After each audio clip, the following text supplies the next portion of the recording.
Welcome once again to Lehto's Law. Here's Steve Lehto. David and a few other people tipped me off to a story out of Jalopnik. And I used to write for Jalopnik, so I like those people. Jose Rodriguez wrote this for Jalopnik. Texas woman sold over 1,000 dealer tags without selling a single car.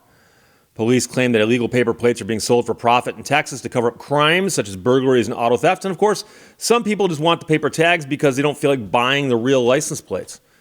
So the proliferation of temporary paper plates is a big problem in Texas and also in other states. I've heard of this on the East Coast as well.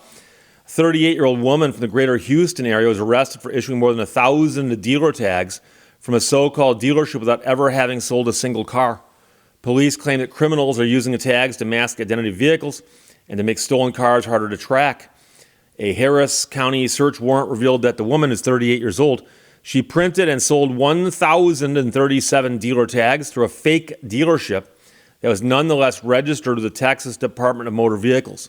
The dealership existed on paper, operating under the name EZ, Used Cars and Trucks, but when reporters went to the registered address, they found an empty building at a strip mall. Dealership seemed to be as fake as the paper plates being sold by the woman who accepted payments on Zelle. Records show that she made at least $5,000 from selling the 1,000 tags, and yes, that breaks out to about $5 a tag. So you are faced with a choice of going through the trouble of getting a real plate and registration, all that, or you pay her $5. A lot of people do the $5 thing.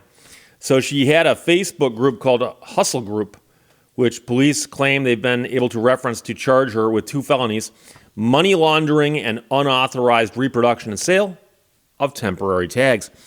If the dollar amount does indeed match up, it's $5 a tag, right around.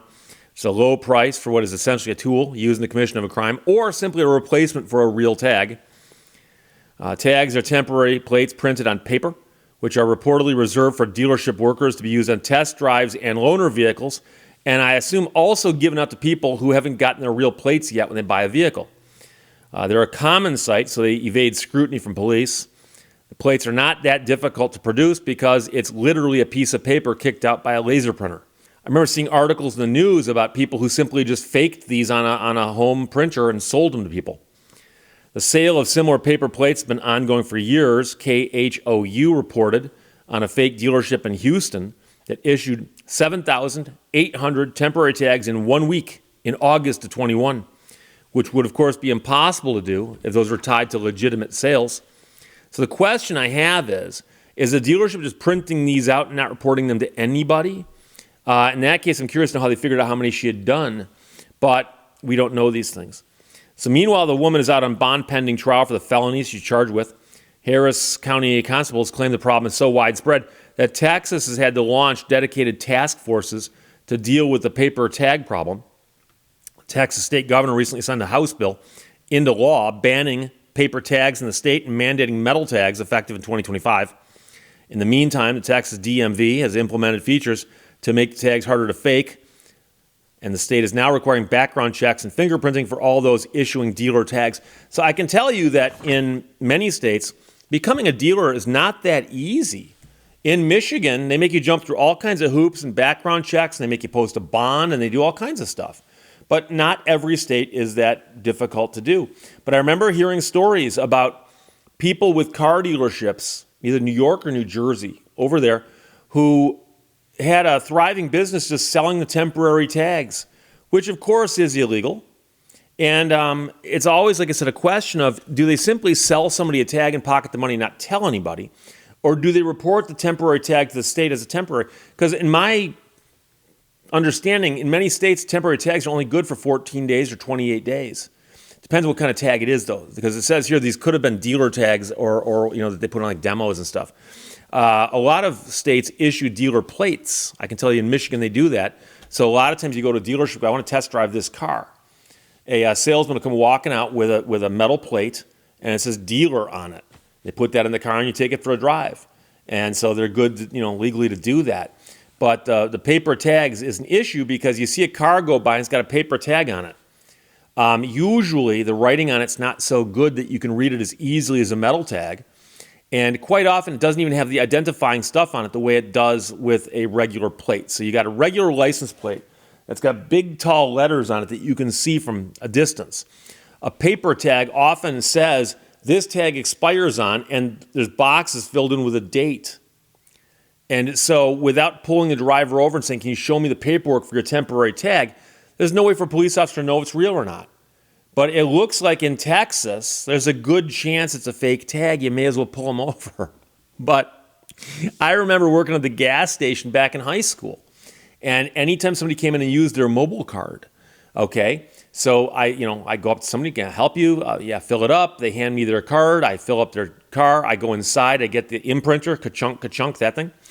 And I set it all up, and I ka-chunk it, and I bring it out for signature. But I would have to write the license plate number of the car in the receipt to indicate who was using the card. And I remember people coming with temporary tags. And I remember asking somebody, what do I write? And they said, just write in temp. Temp in that spot to indicate the person had a temporary tag in their car. But I remember that happening more than once. It happened periodically. And it was almost always brand new, cars. Now, occasionally, of course, used car dealerships will issue temporary tags also.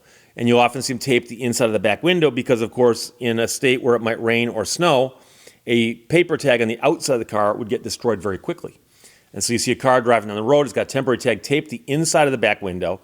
And no matter how you look at it, you cannot see what it says unless you pull that car over and look at it. So I can see the frustration that the police must feel encountering these fake tags, especially when somebody goes, a crime was committed. I can describe the car to you. Did you get a license plate? No, it had a paper tag. Oh, okay. It's not helpful at all, is it? And yet that car could be driving through traffic with impunity because everyone who glances at it goes, it's a temporary tag. They're allowed to be out here. So it's a serious problem. But like I said, I remember seeing news stories, not just about the dealers out east, but I remember seeing news stories about people who are advertising on, Facebook Marketplace or various social media sites going, I can get you a temporary tag.